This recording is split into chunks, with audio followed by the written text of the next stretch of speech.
Praise lord అండి. మీరందరూ బాగున్నారని ఆశపడుతూ ఉన్నాను. నేటి సమాజాన్ని మనం గమనిస్తూ ఉన్నట్లయితే టీవీ ఓపెన్ చేసినా, లేకపోతే సోషల్ మీడియాలో చూసినా, వాట్సాప్‌లో మనకొస్తున్న సమాచారాన్ని చూస్తూ ఉన్నా గూడా, క్రైస్తవ్యం మీద అనేకమైన దాడులు జరుగుతూ ఉన్నాయి. సంఘాల్ని ఇబ్బంది పెట్టడము, మనుషులను చంపేయడము, వారి మీద తిరగబడటము, ప్రేమ నశించిపోవడం మనం చూస్తూ ఉన్నాం. ఇవన్నీ చూస్తూ ఉన్నప్పుడు ఎదురవుతున్న ఒక ప్రశ్న ఏంటంటే, క్రైస్తవ్యము అంతరించిపోబోతూ ఉందా? అయితే దీనికి సమాధానం మనకెక్కడ దొరుకుతూ ఉంది? న్యూస్ ఛానెల్స్ ఇస్తాయా? లేకపోతే రాజకీయ నాయకులు ఇస్తారా? లేకపోతే ఇంకెక్కడ మనం ఈ సమాధానం మనం కనుగొనగలుగుతాము అంటే, దేవుని వాక్యంలోని మాత్రమే ఈ యొక్క సత్యాన్ని మనం కనుగొనగలుగుతామనే విషయాన్ని మనందరము గమనించాలి. చరిత్రను మనం ఒకసారి చూసుకుందాం. యేసు ప్రభువు సిలువ వేసిన సమయంలో పేతురు "నీవెవరో నాకు తెలీదు" అని చెప్పాడు. ఆయనకున్న 12 మంది శిష్యులు గూడా ఆయన విడిచిపెట్టి వెళ్ళిపోయారు. ఆయన్ని దండించిన రోమా సామ్రాజ్యము క్రైస్తవ్యాన్ని అంతరింపజేయాలని, క్రైస్తవమైన ఇంకెక్కడ లేకుండా చేద్దామని వారు చాలా ప్రయత్నం చేశారు. కానీ ఈరోజు క్రైస్తవ్యాన్ని నశింపజేయడానికి చూసిన రోమా రాజు గాని, రోమా సైన్యం గాని ఎక్కడా కనిపించడం లేదు. కానీ ఈరోజు క్రైస్తవ్యము ప్రతి భాషలో, ప్రతి దేశంలో మనకి కనిపిస్తూ ఉంది. అయితే దీన్ని బట్టి మనందరము జ్ఞాపకం చేసుకోవాల్సిన విషయం ఏంటంటే, క్రైస్తవ్యం అనేది ఒక మానవుని బట్టి నడిచింది కాదు గానీ, దీనికి మూలరాయిగా యేసుక్రీస్తు వారు ఉంటూ ఉన్నారు. క్రైస్తవ్యాన్ని నడిపించేది ఆయన, క్రైస్తవ్యాన్ని స్థాపించింది ఆయన కాబట్టి, ఈరోజు ఇది ఒక సేవకుడు, ఒక పాస్టర్ గారు సువార్త చెప్పడాన్ని బట్టి క్రైస్తవ్యము వచ్చింది కాదు. లేకపోతే అనేకమైన సంఘాలున్నాయి గాబట్టి, లేకపోతే ఇదొక సాంప్రదాయం గాబట్టి అనేక దేశాల్లో ఉంటున్నది కాదు కానీ ఇందులో సత్యం ఉంది కాబట్టి మాత్రమే. ఎందుకంటే సత్యానికి చావు లేదు అనే విషయాన్ని మనం జ్ఞాపకం చేసుకోవాలి. సత్యానికి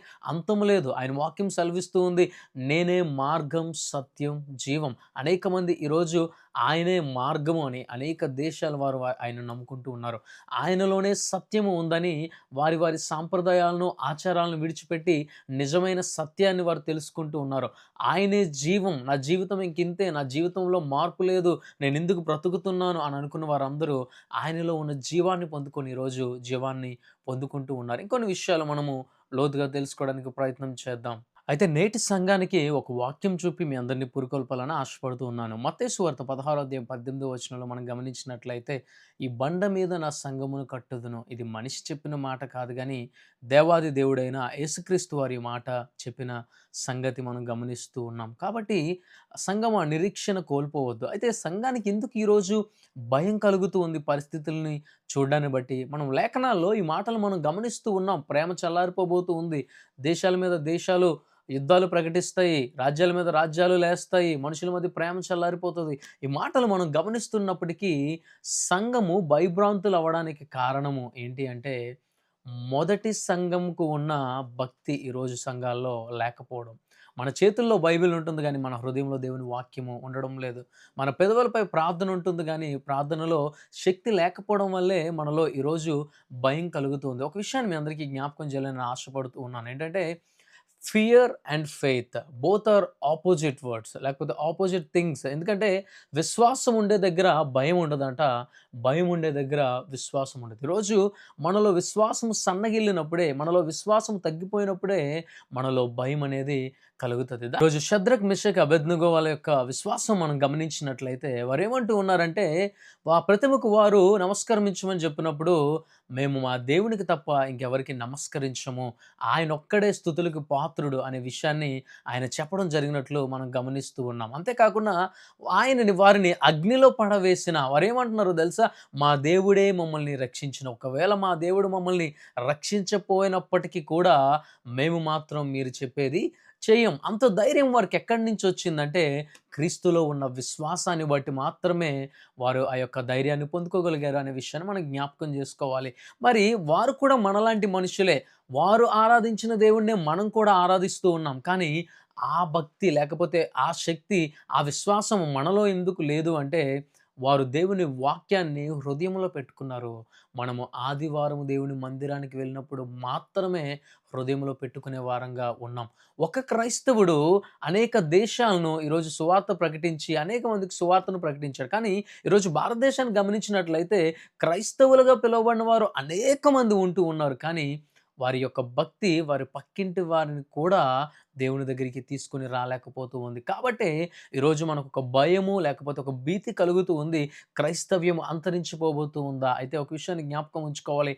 ఏ వ్యక్తి అయినా క్రైస్తవ్యానికి కీడు చేసినట్లయితే, ఏ వ్యక్తి అయినా క్రైస్తవ్యాన్ని నశింపజేయాలనే ఆలోచన కలిగినట్లయితే, ఆ వ్యక్తి జ్ఞాపకం ఉంచుకోవాల్సిన విషయం ఏంటంటే, తను పోరాడుతున్నది మనుష్యులతో కాదు, సర్వాన్ని సృష్టించిన దేవునితో పోరాడుతున్నాడనే విషయాన్ని జ్ఞాపకం ఉంచుకోవాలి. ఎందుకంటే మనుష్యులతో మనం పోరాడి గెలవచ్చేమో గానీ, దేవునితో పోరాడి గెలిచిన నరుడిని ఈ లోకంలో మనం ఎక్కడ గూడా చూడలేం. దేవుడితో పోరాడి దేవుడి మీద విజయం పొందుకున్న నరులను ఈరోజు మనం ఎక్కడ గమనించలేం. కాబట్టి క్రైస్తవ్యము అంతరించిపోయేది కాదు. ముఖ్యంగా ఇంకొక విషయాన్ని చెప్పాలేంటంటే, క్రైస్తవ్యము మతము కాదు. క్రైస్తవ్యము మార్గము. క్రైస్తవ్యమే సత్యమైన మార్గము. ఇది మా పితరులు కనిపెట్టింది గాదు.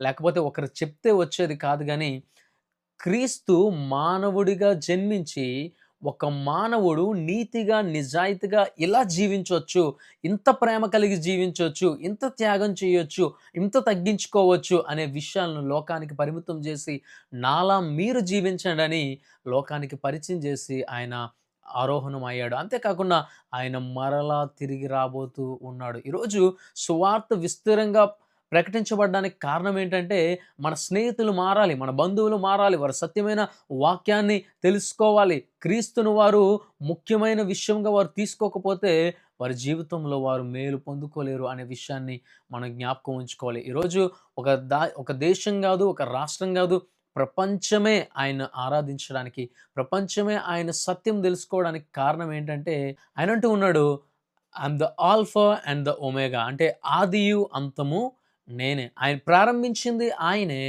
ఈ లోకాన్ని అంతము చేయడానికి వస్తున్నవాడు గూడా ఆయనే. కాబట్టి మీ అందరికి ఒక విషయాన్ని జ్ఞాపకం చేయాలని ఆశపడుతూ ఉన్నాను. ఏంటంటే, శరీరాన్ని చంపే నరుడికి కాదు గానీ, నీ ఆత్మను నరకంలో పడివేసేవాడికి మాత్రమే మీరు భయపడాలి అనే విషయాన్ని జ్ఞాపకం ఉంచుకోవాలని ఆశపడుతూ ఉన్నాను. కాబట్టి ఈరోజు క్రైస్తవ్యం అంతరించిపోతదేమో అనే భయాన్ని మనలోంచి పక్కన బెట్టి, నేను నా యొక్క ఆత్మను నరకంలో పడివేయకుండా నేను ఎలా చూసుకోగలుగుతాను, ఇతరులకు నేను ఎలా సువార్త ప్రకటించగలుగుతాను అనే విషయాల మీద దయచేసి మీరు ఎక్కువగా ఫోకస్ పెట్టండి. మిమ్మల్ని భయభ్రాంతులకు చేసే ఈ టీవీ ఛానల్స్ గానీ, లేకపోతే సోషల్ మీడియాని పక్కన పెట్టి, మీలో విశ్వాసాన్ని ఇచ్చే దేవుని వాక్యానికి, లేకపోతే మిమ్మల్ని ఆత్మీయంగా పురికొల్పే మీ సహోదరులతో, ఆత్మీయ సహోదరులతో వారితో కూర్చొని దేవుని రాజ్యాన్ని ఇంకెలా కట్టాలనే ప్రయత్నం చేయండి. దేవుడు అటువంటి కృప మీ అందరికీ దయచేస్తాడు. మీ విశ్వాసాన్ని కోల్పోవద్దు. దేవుని చిత్తం అయితే మరలా పరలోక రాజ్యంలో మనందరం కలిసి దేవుడిని ఆరాధన చేద్దాం. దేవుడు మీ అందరిని దీవించి ఆస్వాదించును గాక.